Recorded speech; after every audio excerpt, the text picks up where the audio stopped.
नमस्कार जय जगन्नाथ पूनम किचन को वेलकम।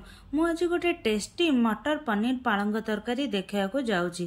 प्रथमे पालंग को भल भाव में धोईदेवा, तापर ताको सिझेइबा, तापर गोटे कड़ई नबा, कड़ई रे तेल नबा, तेल को भल कि गरम करदेला पर सेथिरे किछि लुण देई ताको घांटी देबा। लुण पकेइले आ पनीर जो आमे भाजिबा से पनीर तले लागिबनी, सेथिपे आमे किछि लुण देई ताको घांटी देबा। हेटु पनीर भल भाव में भाजी हे गला परे ताको आमे गोटे प्लेट रे काढी देबा। काढ़ी साइला परे जदि कड़ई रे अधिक तेल थाए से तेल को काढ़ी देबा।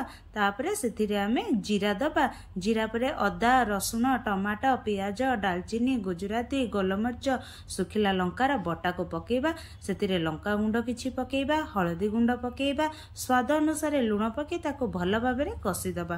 तापरे सेथिरे जो बटा हेतिबा पालंग को पके ताको भल भाव में कसी देबा।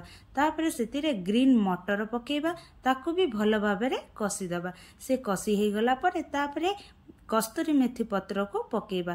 तापरे फ्रेश सर हो क्रीम हो आपणको पसंद जोटा सेटा पकेबे। तापरे सेतेरे आमे पनीर मसला पकेबा। पनीर मसला पकेला पर सेतिरे किछि लुण पके भल भाव में गोळी देबा। तापरे सेतिरे भजा हिथिबा पनीर पकेबा, पानी पकेबा। पानी पके ताको 5 मिनिट पे फुटेई देबा।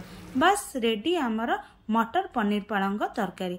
आपन को ये रेसिपीटी केमिति लागिला मते निश्चय कमेंट बॉक्स में जणेबे। आ मो चैनल को लाइक सब्सक्राइब करेंगे। Thank you. जय जगन्नाथ।